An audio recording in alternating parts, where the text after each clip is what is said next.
Is there a connection between type 2 diabetes and chronic stress? A big yes. You see, chronic stress, which is not addressed, can actually play a very significant role in developing type 2 diabetes. And on the other hand, if you are diabetic and you do not address stress, all your efforts towards reversing type 2 diabetes can be severely sabotaged and you won't get any results. Hi, I'm Dr. Soham Patel, your host in this mini video series on type 2 diabetes. If you haven't checked out my previous videos, please do watch them. I have put the links in the description below. So on to the question of what is the connection between chronic stress and type 2 diabetes. Now, before we go into that, let's first understand what chronic stress is, okay?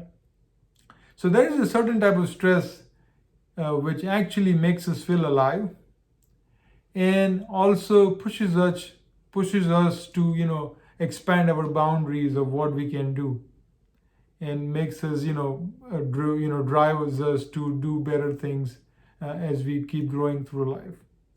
That's good stress. We need that because otherwise we won't be alive, we won't feel alive. But if day-to-day things are bogging you down and you metaphorically feel like you're underwater and you keep getting worse day by day, week by week, that is a chronic stressor and that is bad news.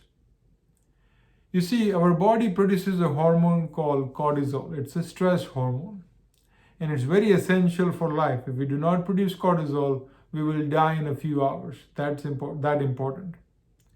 But if you keep producing cortisol at high levels on and on and on without any variation like it normally should, day and night, it would interfere with action of insulin. And that would lead to insulin resistance. So chronic stress leading to chronic high levels of cortisol will actually lead to type 2 diabetes. And if you are type 2 diabetic and you have chronic stresses that you've not addressed, you will also have high levels of cortisol, which again will counteract with the effect of insulin, and it will sabotage your efforts to reverse type 2 diabetes. So you could be eating fiber and nutrient-dense foods, you could be staying active, exercising, and doing all the right things, but if you do not address the stress, you will single-handedly undo the benefits of the other things you're doing towards type 2 diabetes reversal. So bottom line is it's very important to recognize the role and impact that chronic stress has on our metabolic health and on type 2 diabetes. Now, you see, 9 out of 10 times the stress we feel is not because of the situation itself, but because of either not meeting our expectations of a given situation or our response, our reaction to the situation. That leads to the stress. We are very goal-oriented, right? So let's say there's a certain project and we have put a goal to achieve 100% in a certain timeline on that project. Now, in spite of your best efforts, you're only able to achieve 90% in your time window. Now, rather than acknowledging that you've achieved 90% and figuring out a way on how you need to cover the remaining 10% from 90 to 100, all your mind would do is beat you down that you did not achieve the goal of 100%. And instead of finding solutions, you will lead to more problems by keeping in chronic stress. So it's our reaction to the situation more so, most of the time. There are times where, the things are totally stressful. But most of the times, it's our reaction to the situation rather than responding to the situation that leads to chronic stress.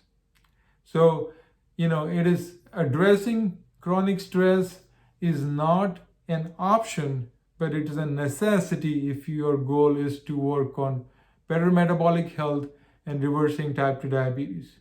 Okay? So recognize that central impact and working on mindset that allows us to respond rather than react to situations and be more resourceful, and simple things that can allow us to lower stress, right? There are many things you can do, but for example, going for a quick 10-minute walk to kind of unwind from the day, get some fresh air, can lower your stress.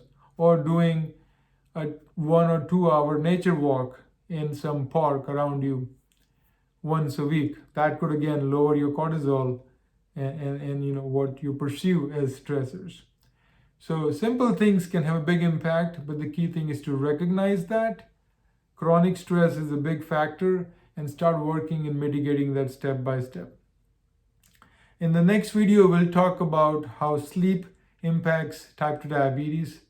But till then, keep striving for health and working on lowering your chronic stressors. Remember, learn to respond rather than react. So see you in the next video. Till then, take care.